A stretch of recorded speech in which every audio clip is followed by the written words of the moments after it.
Dusthānas.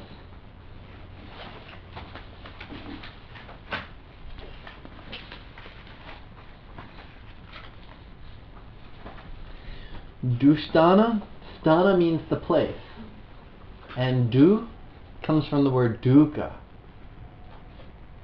which means unsatisfactory. Dissatisfaction. ka means space, du means Sticky. Not good. not.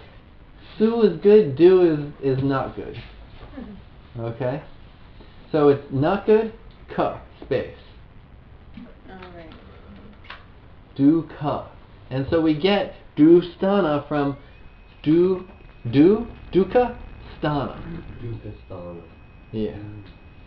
So Dusthāna. So it's the place where things aren't that good. The place where we're going to suffer. Sometimes they're called trick houses. Trick meaning three. The three houses that aren't good. And those houses are... And trick means what? Three. 6 Right. and 12. 6, 8. 6, 8, 12. So why is how do we suffer in the 6? We have people that bump us up, and we have internal enemies that bump us up. Bad habits. That affects you with your health. 8th house. Yeah, health problems. How's the 8th house make us suffer?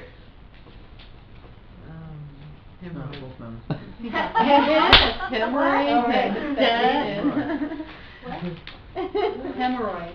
Hemorrhoids? Because Yeah. Venus. Because we can't let go. And it is. Piles. Piles is one of the problem things for the 8th house. Yeah, it is. And debt, having bills to pay. Who likes bills? Who's happy when the bill comes in the mail? Nobody likes to feel vulnerable. Nobody does. 12th house. Death. Loss. Nobody wants to Loss. die. Losing. Expenses. Yeah. Okay. So it's pretty self-explanatory, right? Upachaya. Upachaya means growth, accumulation, elevation. They're houses that are growing. Now some people teach, and this is one that confused me in the beginning, that since they're Upachaya, they're growing and they say they're always getting better. But I haven't found that to be true. I've found that they're growing, but they can also grow for the worse. That's been my experience, is they don't always grow to get better. They accumulate. And they can accumulate good or bad. So remember we talked about the 4 types of karma? What's the karma that you're creating in this life? Kriyamana. So these are the houses where there is primary Kriyamana karma. It's the karma that you're creating in this life, and that's why they're Upachaya. Now, does that mean that you're going to be creating only good karma in this life? No, but it's always growing. That's what I'm talking about. It's always growing. I agree with that. Parashara says it. Parashara doesn't say it's always getting better. That's true. And when you look at it from that standpoint, there's nothing saying that it's not getting a billion times worse by what a person's doing.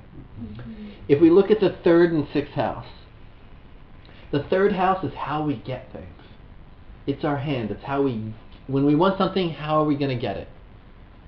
If there's benefic planets there, we ask very nicely, and if they say no, we say okay.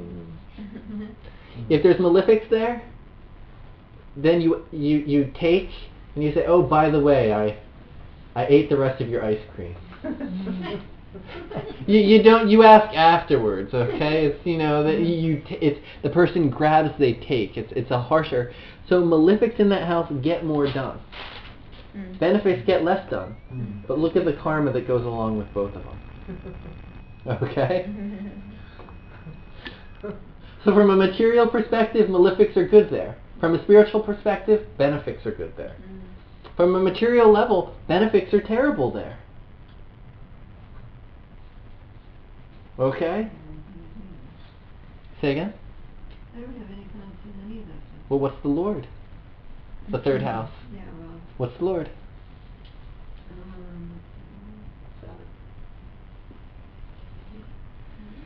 So that shows a harsher energy. Shows that's a malefic Lord. If there's not a planet there, we look at the Lord.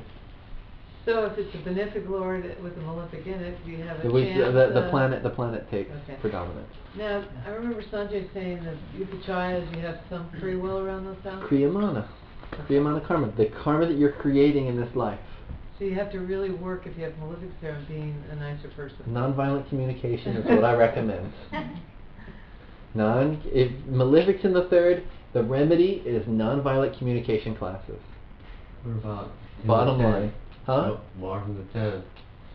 In the 10th? Yeah. Well, that's different. Oh, it's different. Yeah. Right now we're looking at the third. For the third house. Okay. And the 6 has a similar energy. But the 6, the same 6 also, if malefics are in the 6th or the 3rd, the person needs nonviolent communication classes. Okay, that's just the bottom line. If you see it in your chart, then you know you need to go see some nonviolent communication classes.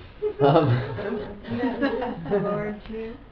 Yeah, the Lord too, but I you have know. the book. Is that good enough? Read the book. Yeah, you got the book on your shelf. Make a little altar for it. I worship in India. They do that. They say, "Oh, I worship Parashara every day." It's like, but have you ever read it? No, my grandfather read it. I just Bhubaneshwar to it. It's like, oh, you're a Jyotishi. Show. I'm not reading it. After you read it. So if I read it and try to apply the Practicing it is what's important. Now the 6th house, it's similar, but what I've noticed, and this is my differentiation, what happens is when we first engage in something, we first try and get something, it's the 3rd house. Whether the person says yes or no, what we do next is the 6th house. If they say no, and we try and argue for our point, that's connected to the 6th house. If we just accept, that's the 6th house. What we do is like for example, even this Iraq war. We said to Iraq, we said, you got to do this, you got to give up this, you got to show us this, or else we'll go to war. They said no. So we said, okay, 6th house, we'll go to war. We didn't just show up and jump on them one day. So that second move after the warning, or after that first, that shows the 6th house. What you do to actually, it's that extra oomph. So what happens, I've noticed, if there's planets in the malefics in the 3rd, but benefics in the 6th, the person is really aggressive at first, but if you corner them, then they're not aggressive. Where if there's malefics in both, they're aggressive at first, and they're aggressive when you corner them. If there's benefics in the 1st, malefics in the 6th, they're really nice at first, they ask very nicely, corner them, they'll get very mean. Okay? So, but do you see the difference between the 3rd and the 6th? And that interaction. Parashara says that malefics in the 3rd and 6th makes a great army general. Because they just go and get them. They fight the whole way. Their job is to take over that city. They go and they fight and they take over that city. Because they're malefic from the beginning and they're malefic at the end. So malefics in either one of those houses in the normal life, nonviolent communication skills. So Benefics in those houses, great for spirituality, for material reality. Malefics there are great. They help the person get what they want. They might beat you over the head for it, but they'll get it. And we all know people who've the people that call on the phone, and you're like, sorry, I'm not, and they keep going. They have good malefics there. Which for their job is great. They can keep going. They can keep bothering you on the phone. They can, Wear them out. Robert and him. 2 hours I can go straight. Go ahead. Keep going. The thick skin. It's the aggressiveness. This shit, these You got houses Mars show. there, don't you? Yeah, it's persistent. Yeah. You keep going and going and going, and I go tired. Yeah. You got I what keep Mars in going. the 6? So for bill collectors, this is great. Yeah. For the people that call you on the phone, this is great. Army generals, great. If the person is a spiritual counselor, or they're like maybe somewhere where being pushy is not good, it's a terrible thing. If you want to marry that person, definitely, you see that in their chart, like, I'll date you after the nonviolent communication class. Okay? But that's so we create our karma in this life with that. So Rahu and Ketu count as malefic? So it's Kriyamana, we're changing, huh? Rahu Ketu count as malefic? Rahu definitely, Ketu slightly. Slightly. But doesn't Ketu isn't like Mars, but no. Ketu is only benefic for spirituality and marriage. Everything else it's malefic for. Say that again? Ketu is benefit from marriage. Ketu is benefic Why? for spirituality and marriage. Oh. Everything else it's malefic for. Why is Ketu benefit from marriage? Continuation of the lineage. Jupiter Ketu yoga is Parampara yoga. So spirituality is passed through Parampara, tradition, and that's shown by Ketu. That transfer of the Shakti pot. Shakti pot's Ketu. That transfer of energy to sustain the family. Is it Dharma? So Ketu wants the family to continue, the family line. He wants that blood to be passed down, that he energizes. He wants those genes to be charged. So is the marriage done during Ketu time a spiritual marriage? Or do you find a spiritual partner at that time? You can, but it's either a spiritual partner, it's also just the partner for the continuation of the lineage. That's the key word with Ketu. The soul first resides in the man, in the root chakra, with the Kundalini. It takes on the genetic material, the karma, of the family there, and then is transferred to the mother. And then grows in the womb. So that the solar, the Atma level of the soul is coming from the father when it's sitting in the base of the Kundalini of the father. So that Kula, that transmission of the family genes is coming through Ketu. But, okay, off topic. Back on topic. So you see how those 3rd and 6th houses, you can make your karma better, or you can make your karma worse based on how you act in those situations. So this is why they're Upachaya houses. And then 10 and 11.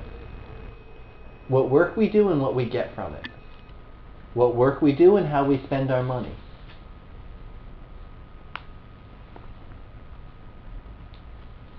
So what work we do, you could be working, selling, dumping toxic waste in the ocean for $40 an hour, or you could be working for Greenpeace for $15 an hour. And which one of those you do is going to change what your end karma is going to be. So this is the Upachaya vibration connected with the 10th and 11th. Okay? The Kriyamana karma. We're affecting what's going to happen to us based on these houses.